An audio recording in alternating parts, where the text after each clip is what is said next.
Eu quero falar de Deus para a alma de vocês. Que o Senhor Jesus é o melhor e maior consolo para a vida de um ser humano.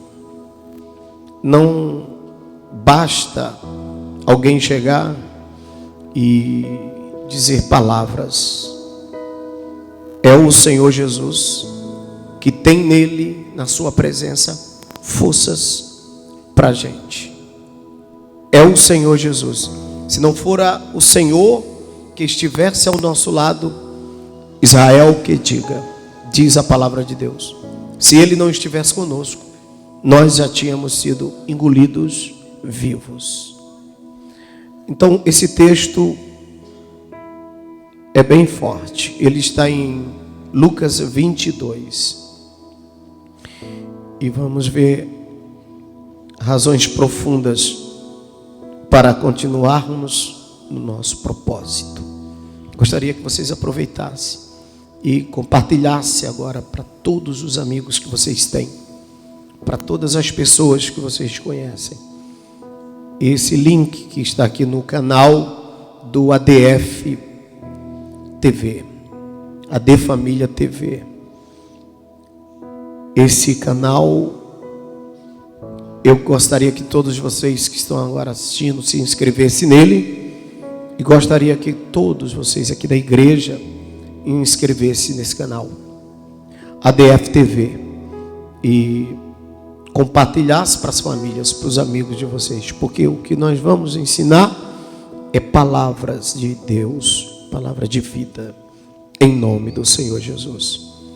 Então Lucas 22 tem, após o pacto da traição, em que Judas se juntou com aquelas pessoas erradas e fez com eles um pacto para trair Jesus, houve depois do pacto, uma ceia. Veja, do pacto da traição para a ceia, existem pessoas que não têm coração mesmo. Existem pessoas que não têm alma, que são desprovidas de alma, de sentimento, de coração. Existem pessoas que são ruins, que nasceram para ser ruim, que vivem fazendo maldade. E querendo ou não, essas pessoas fazem parte da nossa vida, cruzam o nosso caminho. Não sei por que Deus faz isso, mas Ele, de vez em quando, está permitindo que alguém chegue perto de você com essa índole, com esse caráter, com essa maldade, com esse descontentamento com ela, e acaba refletindo, jogando isso para você. A gente vai ler primeiro o versículo 37 do capítulo 22, para a gente então poder entender sequencialmente. A partir daí é que a gente vai mergulhar na profundeza daquilo que ele me disse em outros versículos mais adiante. Mas esse aqui do 37 é muito importante, do capítulo 21. E de dia ensinava no templo, e à noite, saindo, ficava no monte chamado Monte das Oliveiras. E todo o povo ia ter com ele ao templo de manhã cedo para escutá-lo. Vejam só. De dia, o mestre se dedicava a ensinar. À noite, ele se dedicava a aprender. É forte. Diga para quem está do seu lado: ninguém consegue ensinar sem aprender. Então repete comigo: de dia ele se dedicava a ensinar, de noite ele se dedicava a aprender. E todo o povo ia ter com ele de manhã cedo para ouvir Veja que sequência de coisas. De dia ele ensinava, de noite ele aprendia. E quando ele voltava para o templo, o povo estava lá. E sabia que a sua mente, refrescada pela presença de Deus, tinha coisas novas a cada manhã para o povo. Nós vamos aqui entender que o Senhor Jesus estará sempre dando quando existe pessoas que está sempre querendo. A maior tristeza que um ser humano pode causar a Deus é quando ele foge do altar, quando ele foge dos propósitos de Deus, quando ele sai de perto do Senhor, quando ele não quer estar com Deus. E no versículo 22, aliás, no capítulo 22, no verso 1 diz: e estava, pois, perto a festa dos pães ázimos, chamada de Páscoa. E os principais dos sacerdotes e os escribas andavam procurando como o matariam, porque temiam ao povo. Aqui a gente vê política no meio. Havia um partido chamado o Partido dos Religiosos, dos que querem as coisas do jeito deles. E era esse partido composto por líderes, homens, que tinha o direito da palavra, o poder da palavra, das leis, e eles conduziam aquela sociedade baseado naquilo que eles, aquela cúpula, decidia, e a sociedade aprovava, porque os seus maiores, os seus magistrados, os seus chefes, eram todos do mesmo grupo que participa, os líderes religiosos. Então, Jesus aparece como uma oposição, como alguém que faz tudo fora do sistema, haja vista que Deus o enviou para isso. E o Senhor Jesus ganha a confiança do povo, mas é o povo que põe, é o povo que tira, e aonde o povo faz maioria, tende a provocar um certo temor, um certo medo. Então aquele grupo que monopolizava, que conduzia da forma que eles achavam melhor, eles sentiram um embarreiramento, porque o empoderamento de Jesus dado pelo povo fez de Jesus uma figura vista em todos os lugares. E como se opor a alguém tão querido? Os olhos das pessoas estavam em Jesus e nos opositores dele.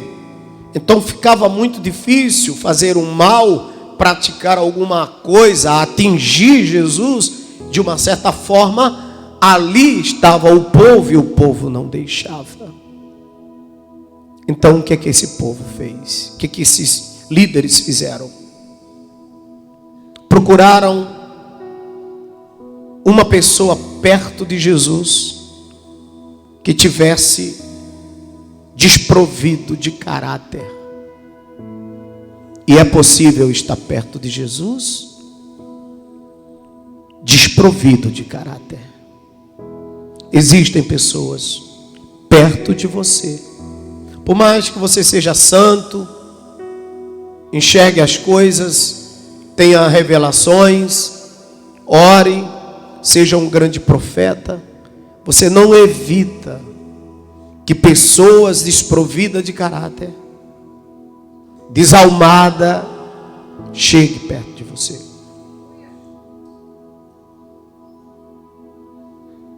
E como isso é normal, E como isso é explícito à sociedade de hoje, todo mundo aqui já foi traído uma vez. Eles sabiam que de todos aqueles que estavam do lado de Jesus, alguém tinha uma alma desprovida de caráter. E eu já disse nesse púlpito várias vezes: não se enganem, porque as espécies se atraem. O mal procura sempre o mal. O que é ruim se identifica, se consolida em ambos, porque são células que se conhecem e que vão se formando. Quando nós temos essências divinas, a gente identifica e foge, porque o próprio Espírito Santo dá escape de fuga para a gente. Não pense que você é esperto aqui dentro, que você sabe tudo aqui, que você conhece um por um, que você tem o controle de como se proteger aqui dentro. Quando você pensa assim, você é a pessoa mais ignorante daqui dessa reunião, porque ninguém conhece ninguém.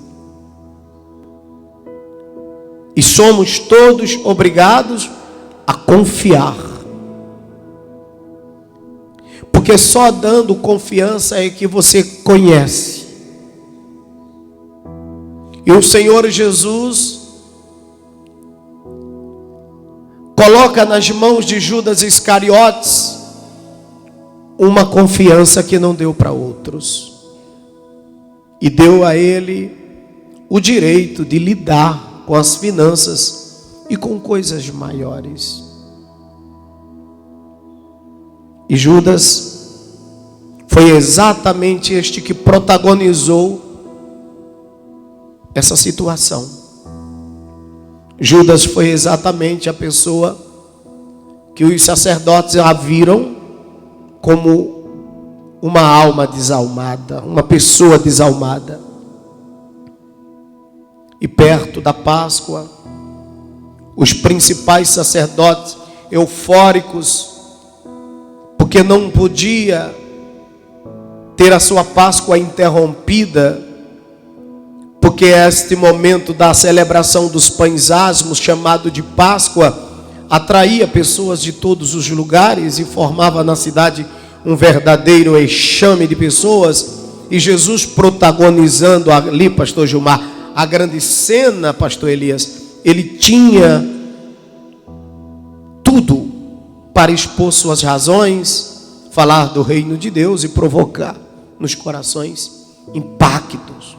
E era tudo que os sacerdotes não queriam. Os sacerdotes não estavam preocupados com o reino de Deus, amados. Eles eram protagonistas daquela mensagem, mas aquela mensagem não estava no coração deles. Eles eram negociantes, apenas negociantes. Eles negociavam a palavra de Deus. Eles eram todos falsos moralistas. O que eles ensinavam era da boca para fora. Graças a Deus que o povo, em sã consciência com Deus e em inocência das maldades que os sacerdotes praticavam, abraçavam a palavra. E a Bíblia diz: a minha palavra não voltará para mim vazia. Então, mesmo que seja um crápula que esteja falando aqui na frente, um traste de pior espécie, a palavra é de Deus.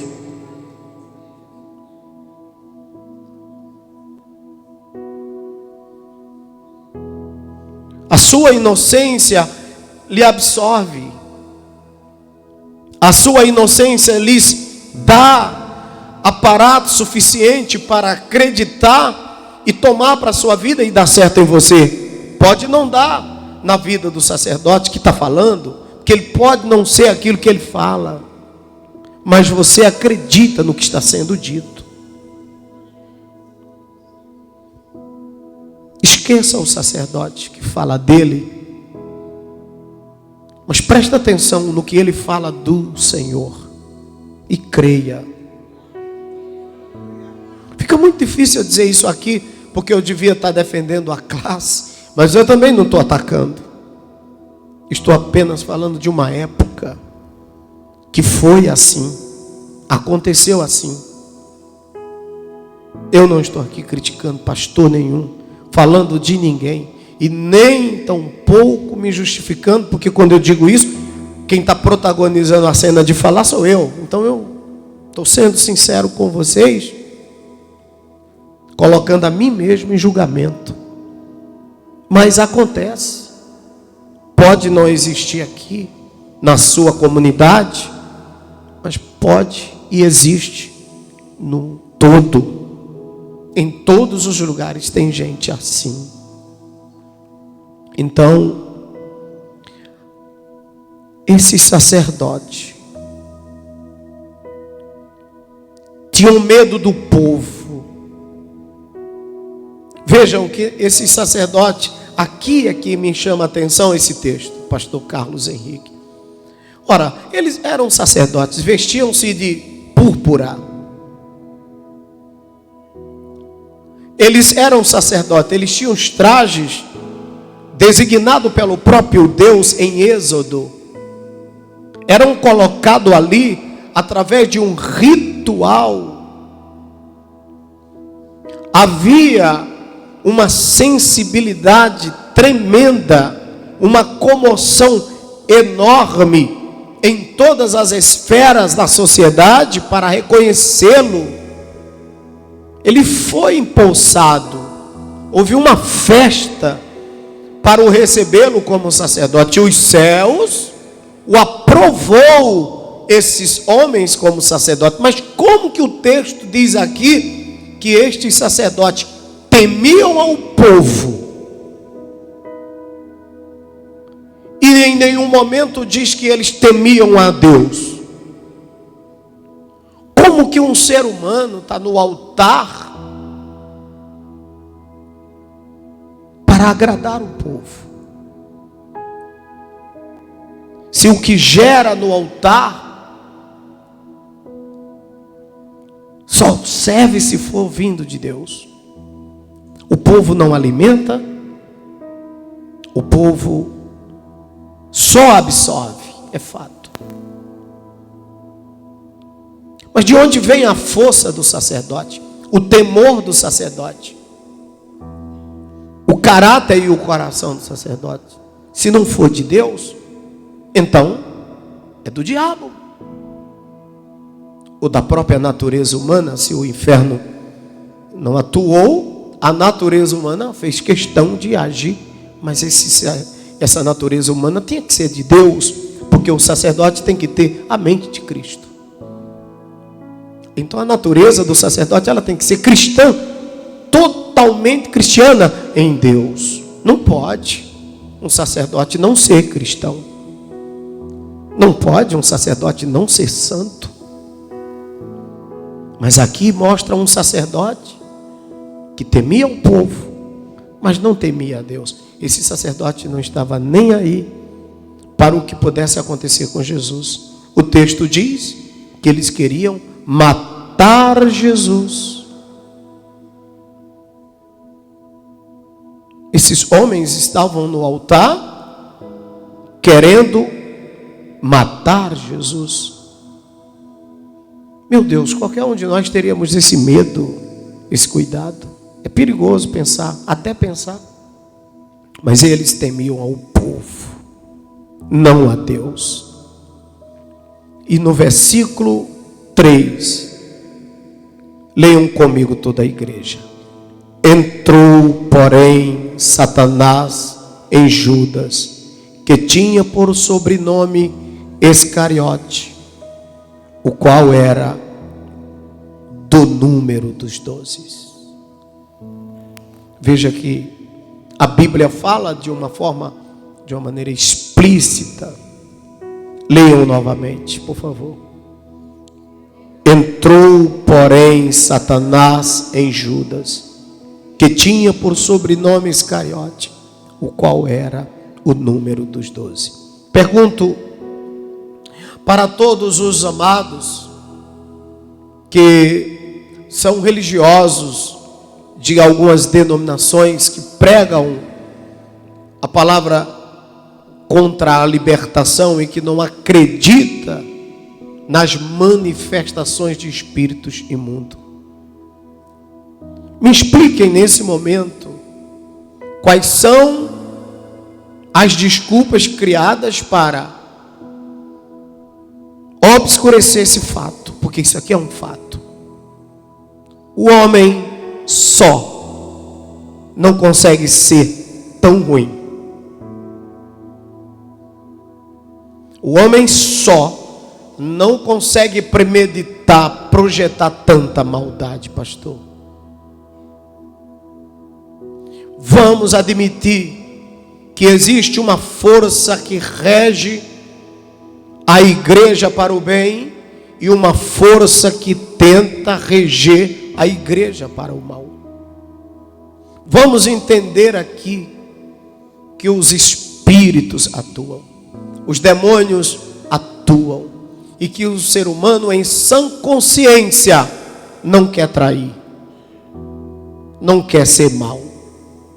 Lembra que eu comecei, parecia que o meu discurso ia ser um pouco violento, mas não é. É que eu entendo você, querido irmão. Eu entendo você. E vim aqui te dizer: volta para perto de Jesus e sai de perto de quem está te satanizando a cabeça. Foge de quem está satanizando a tua mente. Judas era um demônio em pessoa? Está provado que não. Era ótimo. Judas era formidável, organizado, entendia muito de matemática, era um crânio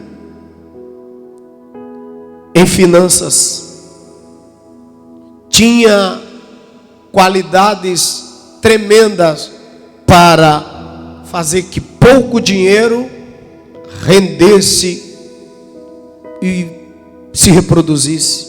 Ele era bom. Se ele escrevesse um livro de finanças, ele era um best-seller, tenho certeza. O melhor homem para o mercado financeiro. O problema não é o que você tem.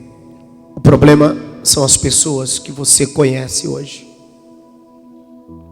que você se encanta com elas hoje. O problema é que a admiração que você tem por alguém não está valendo a pena.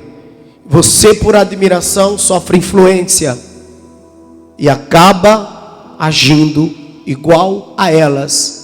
E elas escondem as suas vidas, porque o que elas têm para apresentar é uma vaidade, que é para encantar, porque a gente só é encantado por coisa que nos impressiona.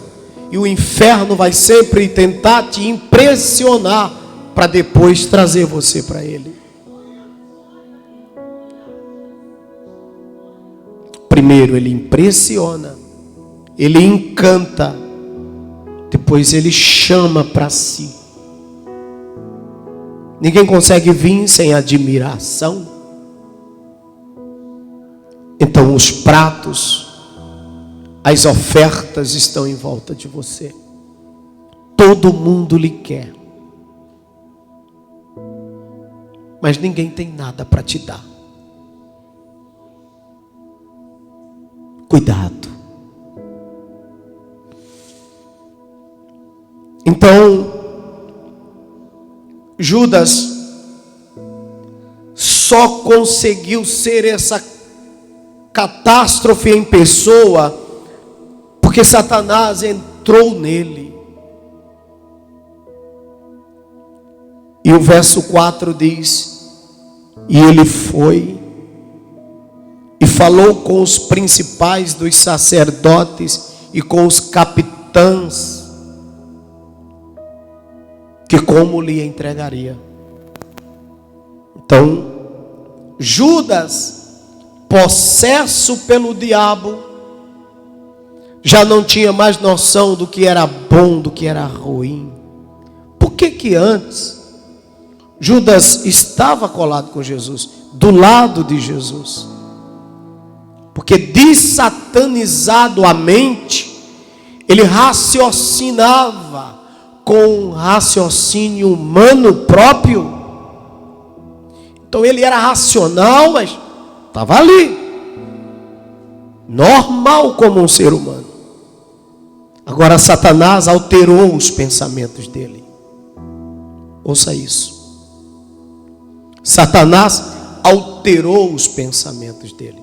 E quando Satanás altera os seus pensamentos, ele joga ganância, vingança, e te autoqualifica de coisas que outrora você dizia: eu não sou isso tudo não. Agora você diz: eu faço tudo isso e ninguém reconhece. Ouça o bispo falar.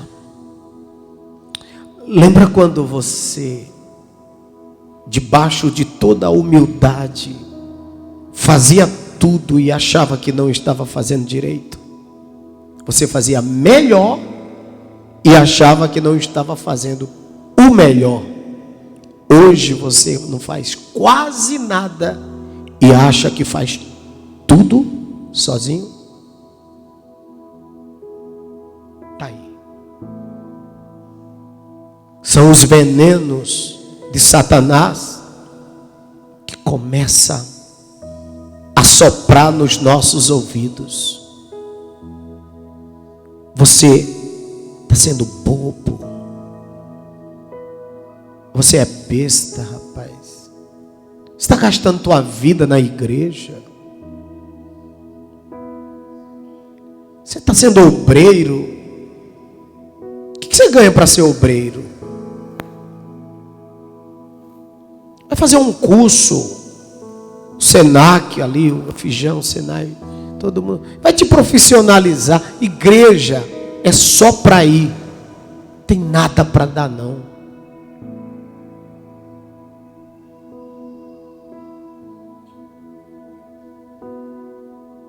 Eu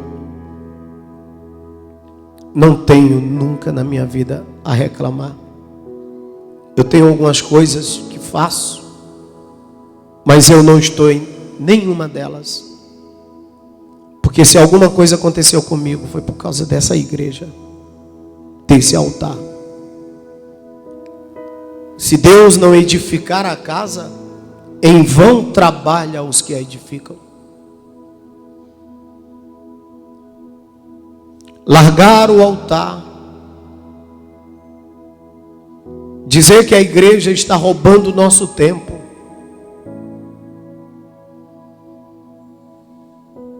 é de uma maldade enorme. Somente alguém que já está contaminado é que fala assim. Eu digo todos os dias que o que me insegura é Deus. A igreja,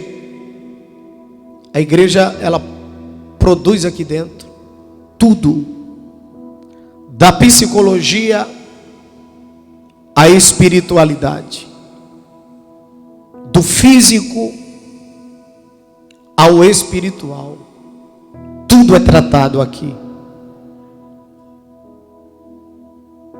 E Deus, a Bíblia diz que Ele faz essas coisas e não passa em rosto.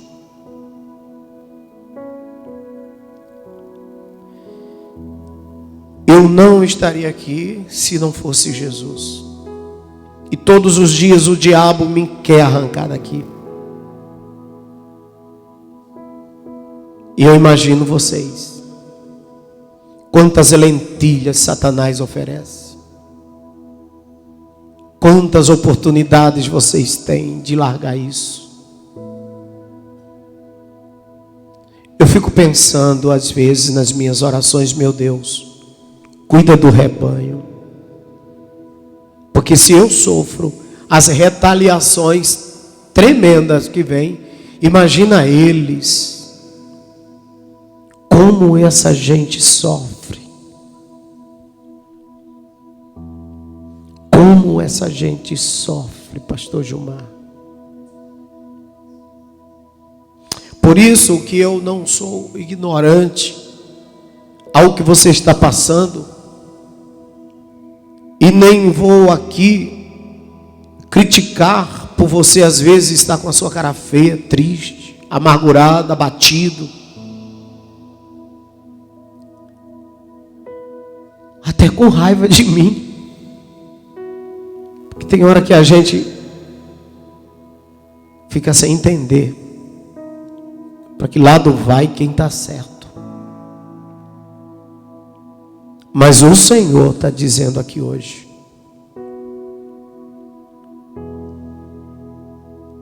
eu vou curar o teu coração antes que Satanás entre nele. Por isso que você não tomou decisões.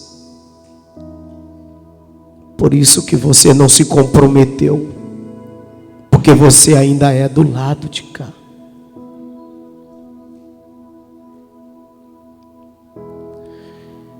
E o texto diz que falou com os principais dos sacerdotes e com os capitães de como entregar a Jesus. E o versículo 5, os quais se alegraram e convieram em lhe dar dinheiro. A culpa aqui não é do dinheiro. A culpa aqui é que o poder de persuasão dos sacerdotes e dos capitães foi influenciado assim, foi influenciando o coração de Judas. Mas a Bíblia diz que Satanás já estava no coração de Judas. Então veio a isca e o peixe mordeu. E o que acontece nesse ato? Vejam, os quais se alegraram e convieram em lhe dar dinheiro. Uma alegria, pastor. Não deixa disso acontecer, porque a alegria é a emoção de conquista. Diga comigo, alegria é a emoção de conquistas. A gente pode conquistar uma maldade e sentir a alegria também. A alegria, eu digo que a alegria é uma coisa muito estranha. A alegria, ela é neutra. Ela se encaixa ao teu momento de prazer. Você sente prazer em fazer o mal? Você se alegra. É engraçado, né? Se as pessoas dizem assim, a alegria do Senhor é a nossa força. Do Senhor, mas tem a do diabo também. Entende que Deus é tão bom em tudo, porque até a alegria produzida dele é diferente. Mas os filhos do diabo também sentem a alegria do diabo. Senão, eles não estariam lá. Você imagina você ser servo de Satanás e te bater um sofrimento, uma angústia permanente. Você não aguentaria um mês servindo ao diabo. Mas Satanás promove suas reações também, seus êxtases, suas alegrias. Então, eles se alegraram. Judas vendendo Jesus, entregando Jesus para eles matarem, e eles alegres, felizes. E quando você está alegre, e quando você está feliz, você quer dar um presente. E só se dá um presente quando a alegria transborda. A alegria transborda, é o contentamento transbordante que vai ativar em você uma tecla e que vai provocar uma reação de dizer: quero te dar um presente. E baseado na condição financeira, você vai lhe dar o melhor presente. Os americanos têm esse costume. Quando eu recebo os americanos lá em casa, eles vêm com bolsas cheias e trazem tudo que eu gosto. E eu digo: mas eu não vou sair daqui do Brasil para te levar nada. Ele: é cultural, é cultural. Brasileiro não é como americano para dar presente. O americano adora dar presente. Porque eu acho ruim levar. Às vezes eu vou dar um presente. Aí, você trouxe de onde? Ah, eu trouxe, eu vi ali no aeroporto daqui do Rio mesmo. Amém. Não, Júlia, o teu presente foi de lá. Porque Júlia botou no coração de que toda viagem que eu faço tem que trazer um presente para ela. Mas para você eu vou continuar trazendo de lá, tá bom, Júlia? Júlia é uma figura. Mas então o texto diz aqui que eles deram um presente, deram dinheiro. Aí o versículo 6 diz, leiam comigo, por favor. E ele concordou e buscava a oportunidade para lhe entregar sem alvoroço. Então Judas disse: fiquem calmos, deixa eu atrair ele para um lugar calmo, mais quieto, longe do povo. Aqui, veja, esse homem estava tomado já, não era mais a mente dele, era o Satanás puro naquele homem. E no versículo 7 diz assim, leiam todos: chegou, porém, o dia da festa dos pães asmos, em que importava sacrificar a Páscoa. E mandou a Pedro e a João, dizendo: ide, preparai-nos a Páscoa para que a comamos. E eles lhe perguntaram: onde queres que preparemos? E ele disse: eis que quando entrardes na cidade, encontrareis um homem levando um cântaro de água, segue-o. Vai até a casa em que ele entrar, e pedireis ao pai de família da casa: o mestre te diz, onde está o aposento em que eu hei de comer a Páscoa com os meus discípulos? Então ele vos mostrará um grande cenáculo mobiliado, aí fazei os preparativos. E indo eles, acharam como lhes havia sido dito e prepararam a Páscoa. E chegada a hora, pôs-se à mesa e com ele os 12. Está vendo, gente? E chegado, repete comigo, por favor. E chegado a hora, pôs-se à mesa e com ele os 12. Aí você vai ler o capítulo de número 22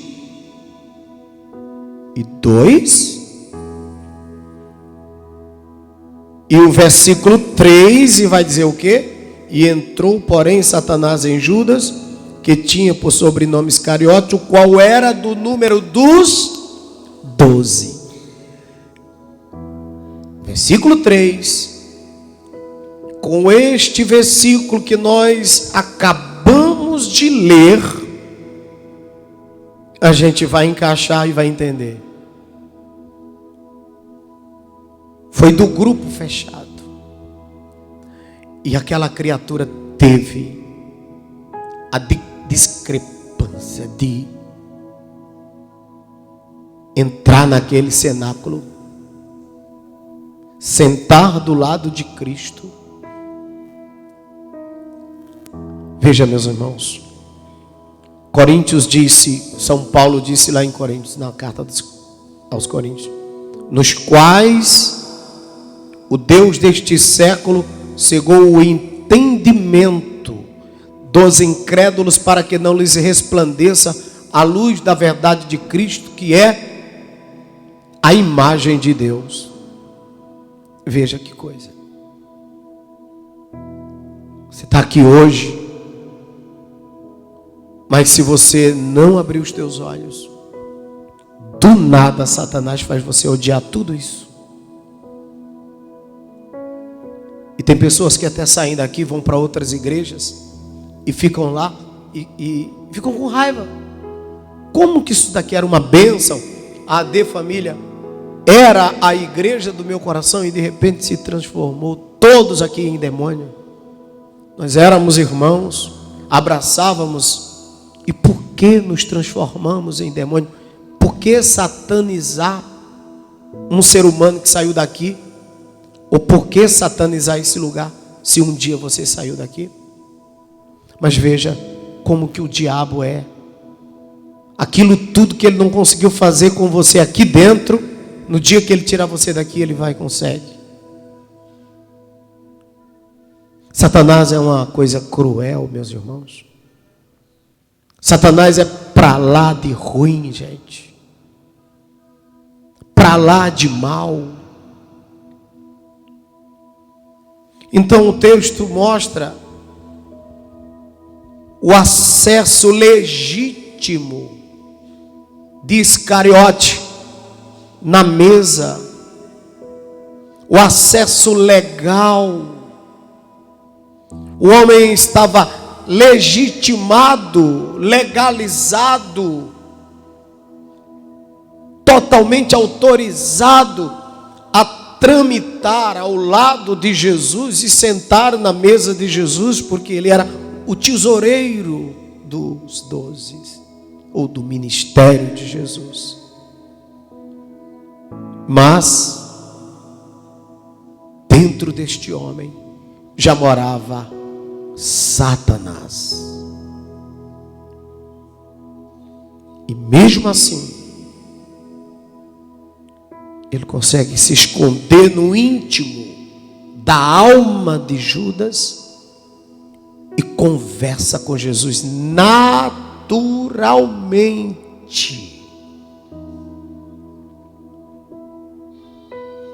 E sem nenhum pudor, sem nenhuma reserva, ele chega e diz: eu te amo, Jesus. Eu me comovo com toda essa façanha que você expressa. Eu quero te dar um beijo, meu amigo.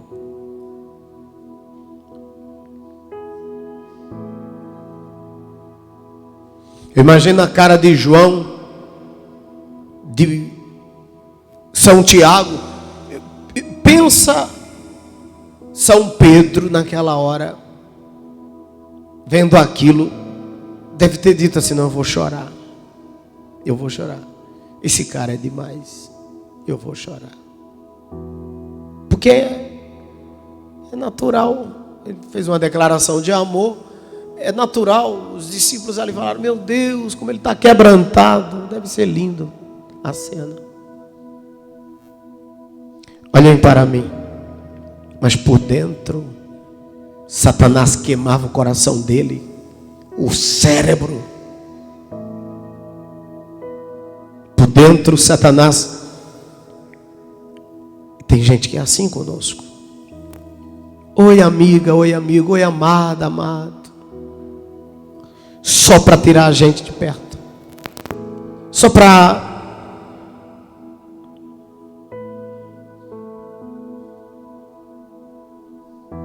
que Deus nos ajude. Mas a sociedade joga-nos em situações assim, se a gente não abrir o olho, a gente vira crápulas igual eles.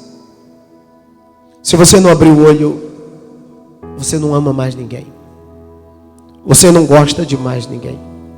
Você não confia em mais nada. Se você não abrir o olho, você vira uma coisa ridícula, horrorosa. Porque o ser humano, nos seus atos, a maioria deles fazem a gente agir assim. E nós não podemos agir desse jeito. Porque nós somos de Jesus. Nosso coração não pode ser igual ao deles. Nós não podemos retribuir com a mesma moeda. Porque esta é a lei da semeadura.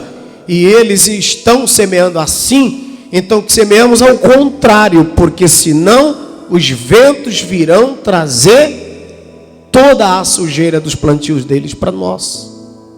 Não atrai essas coisas ruins para você. E para terminar, o texto mostra ele sentado na mesa. Escutem isso. E chegada a hora, pôs-se à mesa e com ele os 12 apóstolos. E disse-lhe: desejei muito comer convosco esta Páscoa antes que padeça, porque vos digo que não comereis mais até que ela se cumpra no reino de Deus. E tomando o cálice, havendo dado graça, disse: tomai e reparti entre vós, porque vos digo que já não bebereis do fruto da vide até que venha o reino de Deus. E tomando o pão e havendo dado graça, partiu e o deu-lhe, dizendo: isto é o meu corpo que por vós é dado. Fazei isto em memória de mim. Semelhantemente tomou o cálice depois da ceia, dizendo: este cálice é o novo testamento no meu sangue, que é derramado por vós. Versículo 21, gente. Mas eis que a mão do que me trai está comigo na mesa.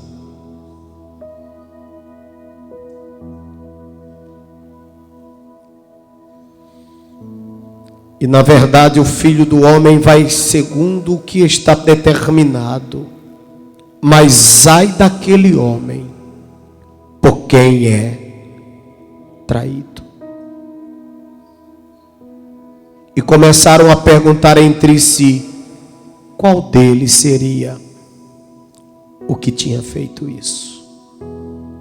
É aqui que mora a minha admiração, a minha paixão por esses homens. Porque eles habitavam em grupos. E em grupos a gente consegue discernir algum pensamento e achar algumas coisas, alguns traços da pessoa que estamos convivendo. Mas ali vocês observam que Pedro sabia um pouco de Tiago, e Tiago um pouco de André. A vida de Lucas estava exposta tão quanto a vida de Marcos, a de Iscariotes e a de todos eles. Porém, quando Jesus faz uma colocação inteligente, ele puxa um assunto para pensar. Sabe aquelas perguntas que você não pode responder? Foi aquilo que Jesus Cristo fez. Botou o cérebro deles em ativo. Porque até então era ceia, estava tudo bem, alegria. Então a gente, diante da alegria e de um momento de festa, disfarça a realidade por um momento. A gente sai da realidade que estamos vivendo e entramos em uma fantasia. que depois que a festa acaba a gente volta. Mas Jesus disse: não, eu prefiro que vocês acordem agora. Não está nada certo, não tem nada de festa, está acontecendo uma coisa séria. Fato é que desses que botaram a mão comigo na mesa, um desses é o traidor. E vejam os discípulos, mesmo sabendo dos comportamentos estranhos de Judas, dizendo o seguinte: eu não me atrevo a dizer que é ele. Pessoal, é aqui que mora o segredo. Eu não me atrevo a dizer que é ele. E os discípulos começaram: quem será? Quem fez isso? Todos os traços mostravam que era Judas o protagonista disso. E todos podiam dizer: eu bem que suspeitava, já sei quem é. Mas ninguém ousava dizer assim. Vejam, os senhores, o texto, eles afirmam categoricamente na sua colocação aqui que não sabem quem é esse traidor. E não se atreviam a falar quem pudesse ser. Meu Deus. E começaram a perguntar entre si. Imagine Pedro perguntando para André: André, tu sabe quem é? E André dizendo: desculpa, mas para mim, eu não acredito. Diferente da gente hoje, parem de ficar rotulando as pessoas. Orem a Deus que elas vão se revelar.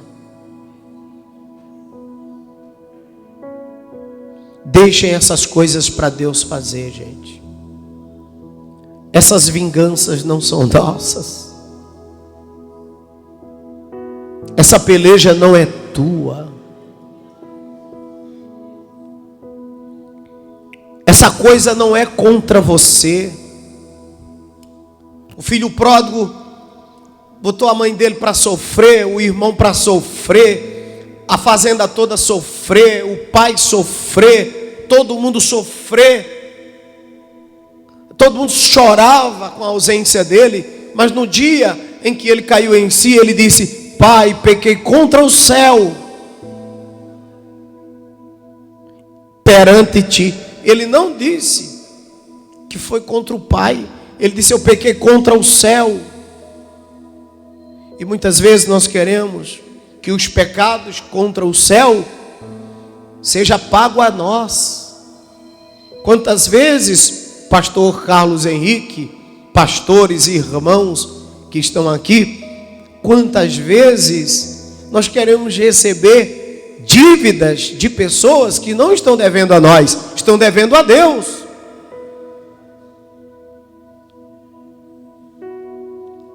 Queremos que pessoas se retratem conosco quando elas pecaram contra Deus.